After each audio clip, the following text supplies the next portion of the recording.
Comme vous l'avez dit tous, le temps doit être consacré aux actes, mais pas aux paroles, donc je vais être très bref. Excellences, chers collègues, je suis très heureux de me joindre à vous, au nom de l'Union africaine, pour m'exprimer sur un sujet d'une importance capitale pour notre avenir à tous, à savoir notre adaptation au changement climatique. Mais avant d'entrer dans le vif du sujet, je voudrais remercier mes frères, le président William Ruto et le président Macky Sall, pour l'organisation de cette rencontre. Mes remerciements vont également à l'endroit de la Commission de l'Union africaine, la Banque africaine de développement et le Centre mondial pour l'adaptation pour la mise en place de cette plateforme. Excellences, Mesdames et Messieurs, l'année 2023 a été une année très difficile en matière d'aléas climatiques. En l'occurrence, les tempêtes, les inondations, la sécheresse et les vagues de chaleur, des aléas qui touchent de plein fouet nos populations, premières victimes de l'impact climatique. La capacité de nos populations, de nos pays et de notre continent à s'adapter à l'impact climatique constitue donc un enjeu majeur pour l'avenir de nos générations. Aussi, nous n'avons plus le choix, nous devons agir sans plus attendre.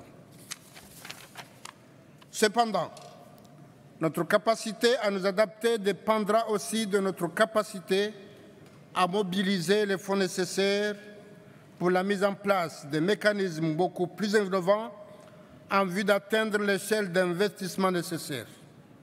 Or, l'Afrique demeure encore loin du compte s'agissant du financement international, de l'adaptation, et la situation ne peut plus demeurer ainsi car l'insuffisance d'investissement et le manque de planification en matière d'adaptation au changement climatique risquent de compromettre l'avenir de notre continent.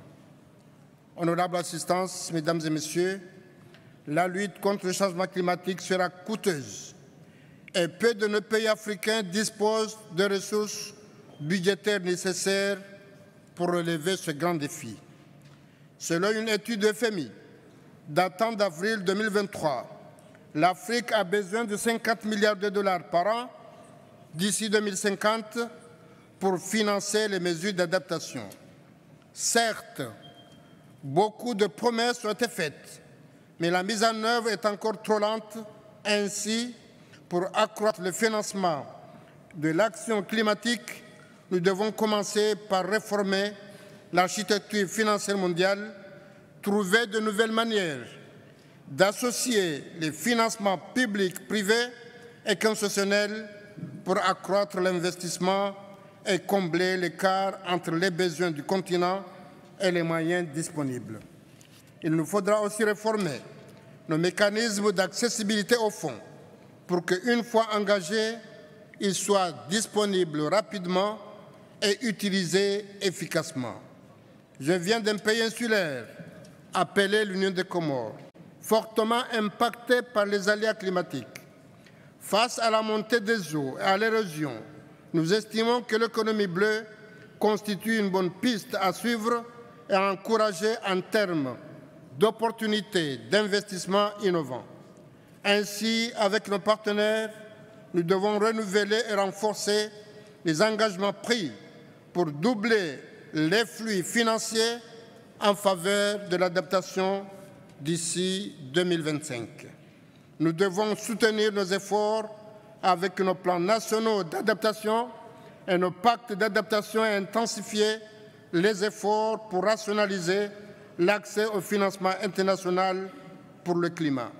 Je salue les avancées obtenues hier sur l'accord retrouvé relatif à l'opération des fonds sur les pertes et dommages, ce qui suscite beaucoup d'espoir quant aux autres financements, bien entendu. Cet ensemble, Excellences, Mesdames et Messieurs, à travers une solidarité internationale réellement inclusive, que nous réussirons à assurer à nos pays un futur résilient. Je vous remercie.